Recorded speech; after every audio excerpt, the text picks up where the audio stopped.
This is Agri-Food Economics Explained. Welcome. We're doing a focused deep dive today into the basic ideas behind agri-food economics, especially if you're studying food engineering or maybe biosystems engineering or agronomy. Think of this as some, useful background. It shows how economic principles really play out in the world of agriculture and food. Our aim today is pretty clear. Unpack what agri-food economics actually is and set down some of its core concepts. Exactly. And we've got some really good material to draw on here, academic stuff, but also real-world examples. The idea is to sort of connect those dots for you, give you a clearer picture of why this field matters so much. And not just for economists, right, but for, well, anyone involved in where our food comes from. Okay, great. So let's just jump right in. What exactly is agri-food economics? When we say that, what do we mean? Right. Well, in simple terms, it's basically taking economic theory, all those principles, and applying them specifically to the food system, the whole chain, from the farm, processing, distribution, right up to your plate, and everything that happens along the way. Okay, so like how resources are used. Precisely. Yeah. How resources are used, how the whole sector is organized, how food and agricultural goods get distributed.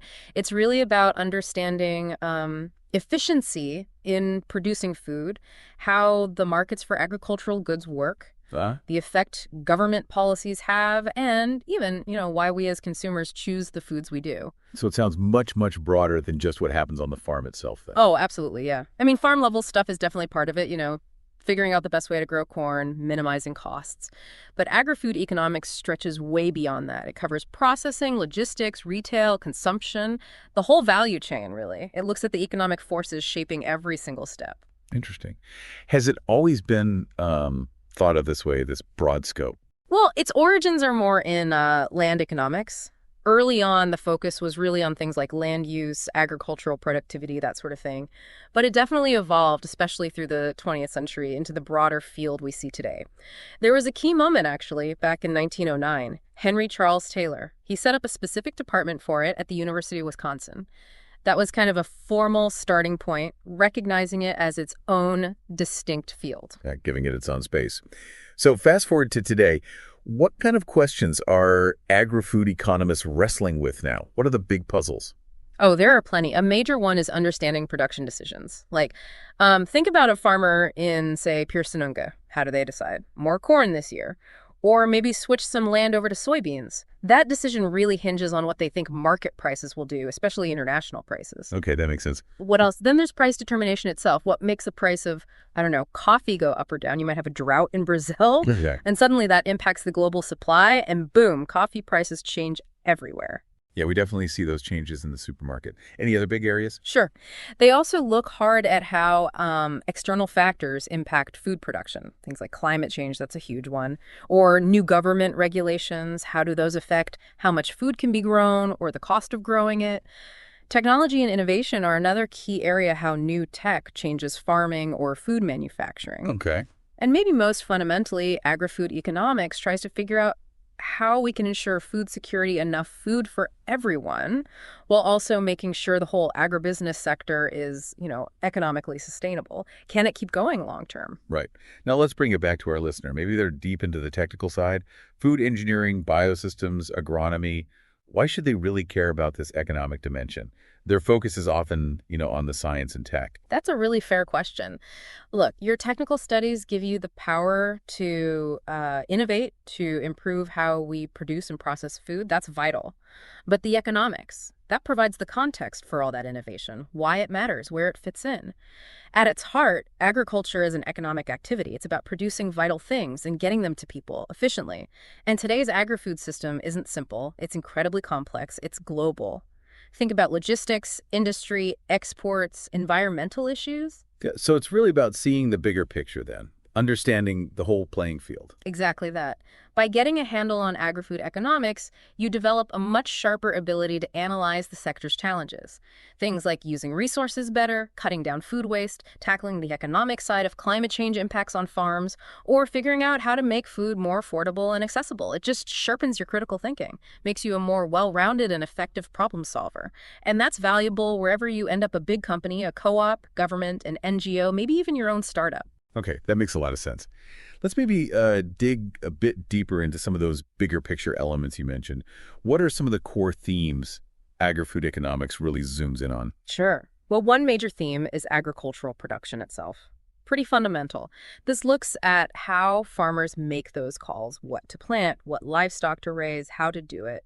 And those decisions are based on, expected prices, yes, but also climate forecasts, the cost of inputs, seeds, fertilizer, animal feed.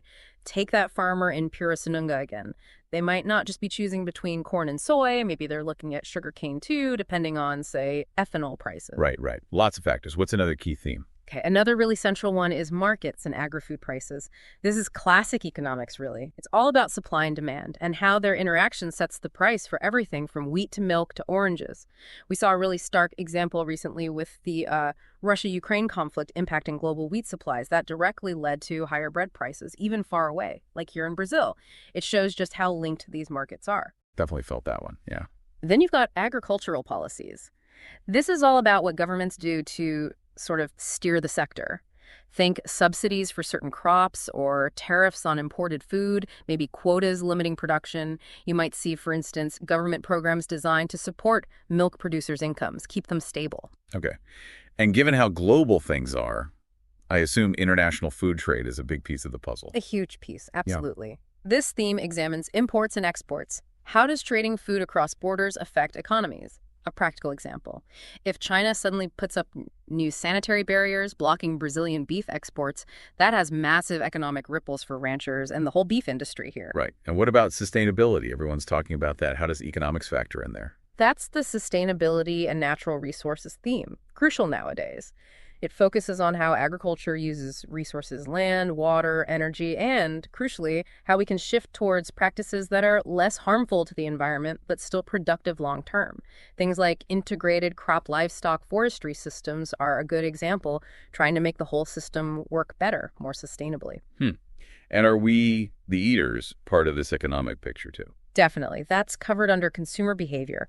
Agri-Food Economics studies how our habits, our preferences, our concerns maybe about health or animal welfare or organic, how all that shapes demand. And that demand then signals back to farmers and food companies about what to produce and how to innovate. The big rise in demand for organic food, for example, is a clear case of consumer choice driving market changes. Okay. And one last theme you mentioned earlier was food security. That sounds really fundamental. It absolutely is. This theme looks at access, availability, and stability of food supplies. Does everyone have reliable access to enough safe, nutritious food? It's not just about whether the food exists, but can people get it, afford it, is the supply stable? Programs like the PAA in Brazil, the Food Acquisition Program, they play a role here, buying from local farmers to supply food banks or schools, especially in tough times. Okay, wow.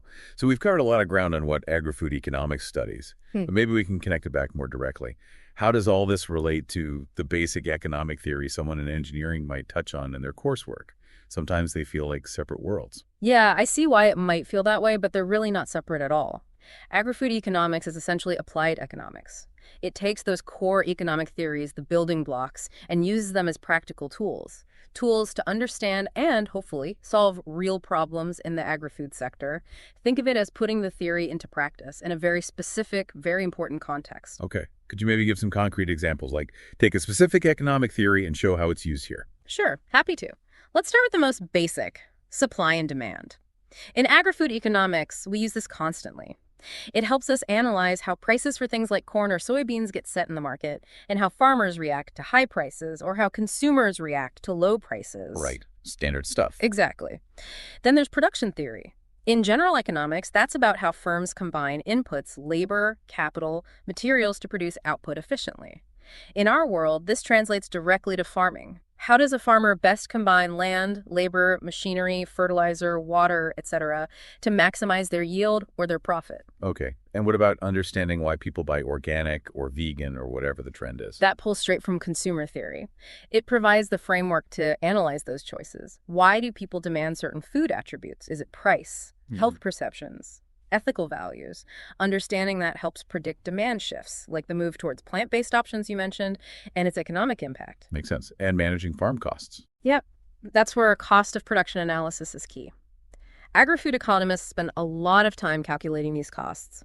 Knowing the cost to produce a liter of milk or a ton of wheat is vital for farmers making decisions and for understanding competitiveness in the market. You mentioned market structures before, too, Mhm. oligopolies and things like that. Right. That's applying the theory of markets and market structures we analyze. Is the market for, say, meat processing really competitive, or is it dominated by just a few big players in oligopoly? That structure affects pricing power, innovation, farmer bargaining power, lots of things. And government actions. Policies. That falls under economic policy analysis. We use economic principles to evaluate the effects of subsidies, taxes, trade deals, food safety regulations. How do they impact farmers, consumers, and the overall economy? And finally, there's the concept of market failures. Agriculture is a classic example sometimes. Think about pollution from farming that's an externality, a cost not reflected in the market price. Agri-Food Economics analyzes these failures and looks at potential public interventions like regulations or taxes to try and correct them. This really helps connect the dots, I think. Yeah. So if you had to boil it down, what's the core relationship here? Well, simply put, agricultural and food economics is the practical use of both microeconomic and macroeconomic theory to tackle the economic challenges and opportunities of agriculture and the food system. And the big goals are always about promoting efficiency, equity, or fairness, and crucially, sustainability. Okay.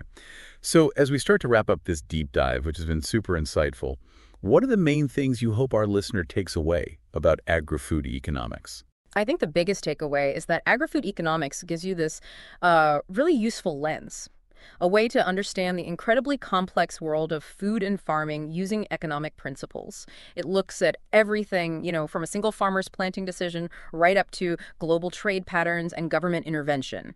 It connects fundamental economic ideas, supply, demand, costs, markets, to really pressing real-world issues, like making sure everyone has enough food or protecting our environment.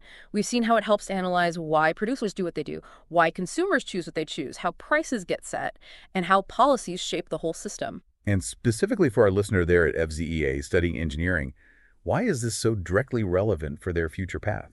Because understanding this economic context genuinely equips you better. It gives you that critical thinking ability about the entire value chain, not just the technical piece you might be focusing on. It broadens your perspective beyond engineering specs, right?